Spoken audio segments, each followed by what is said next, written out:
On the cold evening of February 19th, 1994, a 31-year-old woman named Gloria Ramirez was rushed into Riverside General Hospital, located in the heart of Riverside, California. Gloria was no stranger to pain. She had been battling cervical cancer for months, but that night her condition took a sudden and terrifying turn. As she arrived at the emergency room, the medical staff immediately sensed something was off. Her skin appeared oily and covered with a strange residue, almost like a film that glistened under the harsh hospital lights. A peculiar, sweet, yet garlic-like odor filled the air, something that would later puzzle even the most experienced doctors and nurses. What should have been a routine emergency admission quickly spiraled into chaos. Gloria's heart was failing rapidly, and the staff prepared for immediate resuscitation. But the real nightmare was about to begin. As the nurses and doctors began working on her, they noticed something unusual in her blood. Strange particles that sparkled like crystals. And then the first nurse suddenly collapsed. One by one, members of the emergency room team began to fall ill, succumbing to nausea, dizziness, and in some cases complete unconsciousness. In total, 23 staff members experienced symptoms, and 5 required hospitalization. It was as if Gloria's body itself was releasing a deadly toxin, a toxic cloud that no one could explain. The atmosphere in the emergency room shifted from controlled urgency to sheer panic. Doctors who had trained for years suddenly found themselves overwhelmed by symptoms they couldn't explain. The attending nurse, who first fainted, was followed by others in rapid succession.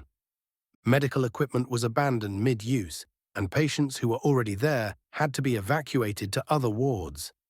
Paramedics and first responders who brought Gloria in reported no symptoms, adding another layer to the mystery.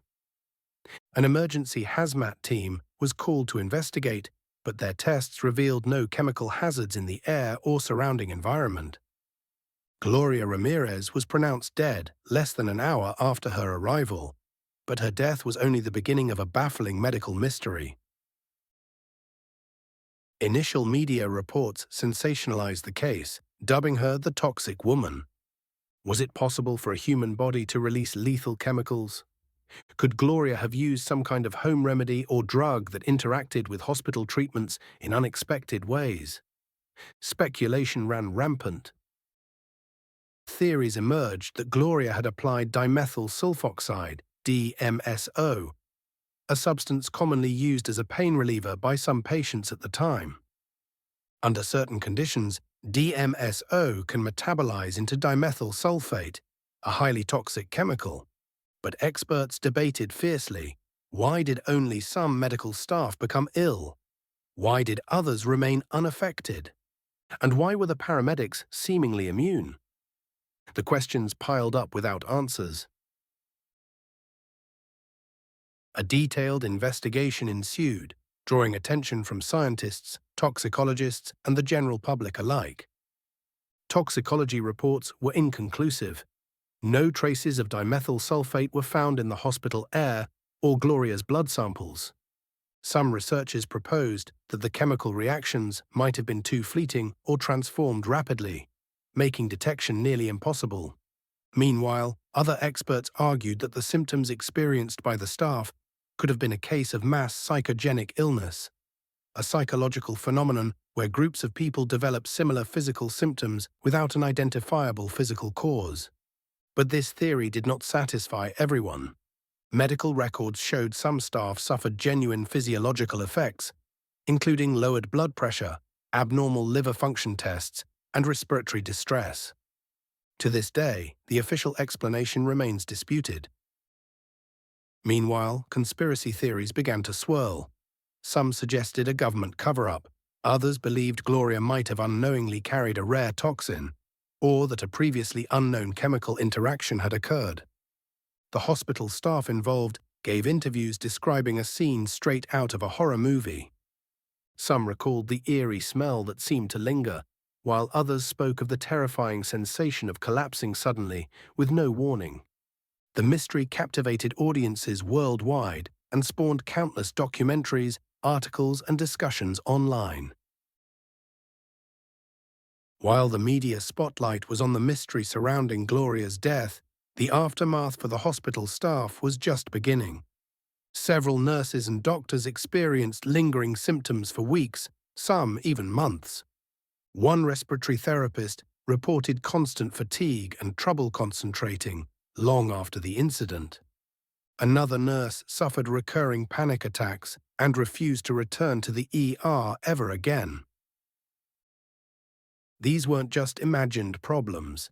Medical reports showed real biological markers: inflammation, low white blood cell counts, and neurological effects. Many of the affected staff began to question their safety, not just physically, but emotionally. For them, hospitals were no longer places of certainty and healing. They had become reminders of vulnerability. Some staff members participated in television interviews, tearfully recalling the moment they realized something was wrong. One nurse said, "I remember smelling something weird and then everything went black." Another whispered, "We thought we were dying." Riverside General conducted multiple internal reviews and reinforced safety protocols for handling unknown patient exposures. But the trauma had already taken root. For those who were there, that night never really ended. But who was Gloria Ramirez beyond this tragedy? She was a devoted mother of 2 children, loved by her family and friends. Her battle with cervical cancer had been long and painful, marked by determination and hope. Friends remember her as a kind woman with a bright smile, despite her suffering. On that fateful night, she was simply seeking help, a chance to live a little longer. Her death shocked not only the medical community, but also her hometown, which mourned her deeply. In retrospect, Gloria's story is not just a medical mystery, but a human one, a reminder of fragility and the unknown dangers lurking even in places designed to heal. Her case pushed scientists to investigate rare chemical reactions in the human body and question assumptions about patient safety. It remains a stark lesson in the unpredictability of medicine. Gloria Ramirez's case continues to appear in medical textbooks, psychology journals, and toxicology seminars. It has become a case study for both rare chemical interactions and the psychological effects of stress on healthcare workers.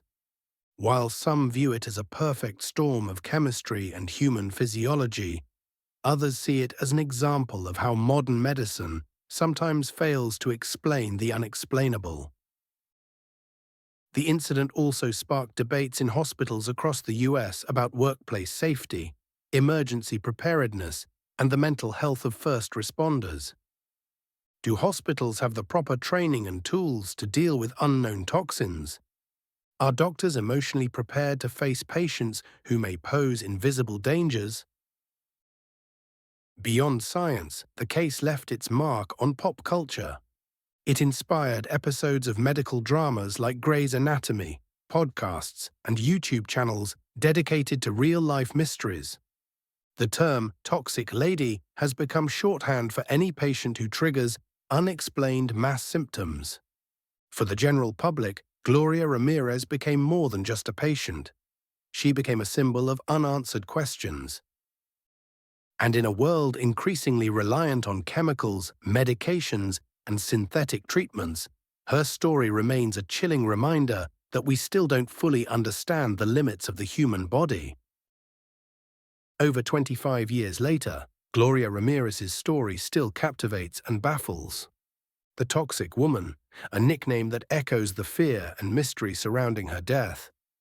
Was it a rare chemical reaction, a toxic home remedy, or something science has yet to uncover? Or was it a tragic coincidence amplified by stress and fear? What really happened in that Riverside Hospital emergency room that night? We may never know for sure, but one thing is clear. Gloria Ramirez's case reminds us that even in the age of modern medicine, the human body can still surprise us in the darkest ways. If you enjoyed this story, please leave your thoughts and theories in the comments below. Don't forget to like, subscribe, and ring the notification bell to explore more real-life mysteries every week. Until next time, stay curious and stay safe.